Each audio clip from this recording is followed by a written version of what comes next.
രാജ്യത്തെ മികച്ച ഏലം കർഷകനുള്ള ദേശീയ പുരസ്കാരം കേന്ദ്രമന്ത്രി നിതിൻ ഗഡ്കരിയിൽ നിന്നും ഏറ്റുവാങ്ങിയ വിജെ ബേബി വെള്ളിയാപ്പള്ളി പാലായുടെ അഭിമാനമാണെന്ന് കേരള കോൺഗ്രസ് ഡെമോക്രാറ്റിക് ചെയർമാൻ സജി മഞ്ഞക്കടമ്പിൽ അഭിപ്രായപ്പെട്ടു.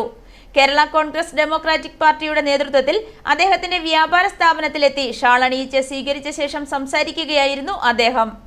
കാർഷിക മേഖലയിലെ ഒട്ടേറെ പ്രതിസന്ധികൾ മറികടന്ന് മികച്ച കർഷക അവാർഡ് നേടിയ മാതൃകാ കർഷകനെ പ്രോത്സാഹിപ്പിക്കാനും അനുമോദിക്കാനും മുനിസിപ്പാലിറ്റി ഉൾപ്പെടെയുള്ള തദ്ദേശ സ്ഥാപനങ്ങളും ജനപ്രതിനിധികളും മുൻകൈയെടുക്കണമെന്ന് സജി മഞ്ഞക്കടമ്പിൽ പറഞ്ഞു. അഭിമാനമായി ഇവിടെ ഇന്നൊരു അവാർഡ് ജേതാവായി മാറിയിരിക്കുന്നു. ഇവരെ ഏറ്റവും നല്ല രാജ്യത്തെ ഏറ്റവും നല്ല ഏല കൃഷിക്കാരൻ എന്നുള്ള ബഹുമതി അദ്ദേഹത്തിന് ലഭിച്ചെങ്കിൽ അത് പാലായ്ക്ക് തന്നെ ലഭിച്ച അംഗീകാരമുള്ളത്. അതെല്ലാം ഉപരി അദ്ദേഹത്തിൻ്റെ അതിന് പുറകിലുള്ള ആ അധ്വാനം നമുക്ക് ആർക്കും മറക്കാനാവില്ല. അദ്ദേഹം ഒരു കൃഷിക്കാരൻ മാത്രമല്ല, വലിയ വ്യാപാരിയാണ്. അദ്ദേഹത്തിൻ്റെ പിതാവ് വ്യാപാരിയാണ്. ആ വ്യാപാരം കൊണ്ടുകൂടി അല്ലേ കൃഷി ഓടിക്കുന്നത്.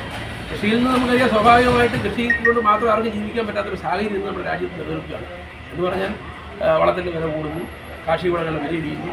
അപ്പോൾ അതിനിടയിലും ഈ പ്രതിസന്ധികളൊക്കെ അതിജീവിച്ചുകൊണ്ട് ഈ നേട്ടം കൊള്ളുക പ്രിയപ്പെട്ട ബേബിച്ചേട്ടന് എല്ലാവിധമായ ആശംസകളും കേരള കോൺഗ്രസ് ഡെമോക്രാറ്റിക് പാർട്ടിയുടെ പേരിൽ നേരിടും.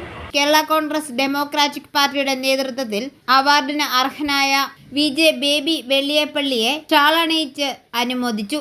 Party vice chairman professor Baluji Vellikkara, Pala നിയോജക മണ്ഡലം പ്രസിഡന്റ് ടോമി താണോലിൽ, ഭാരവാഹികളായ സിബി പണ്ടിയമ്മാക്കൽ, KM കുര്യൻ കണ്ണംകുളം, കെ രാഘവൻ, ഷാജി താഴത്തുകുന്നൽ എന്നിവരും സന്നിഹിതരായിരുന്നു. i4A news, Pala.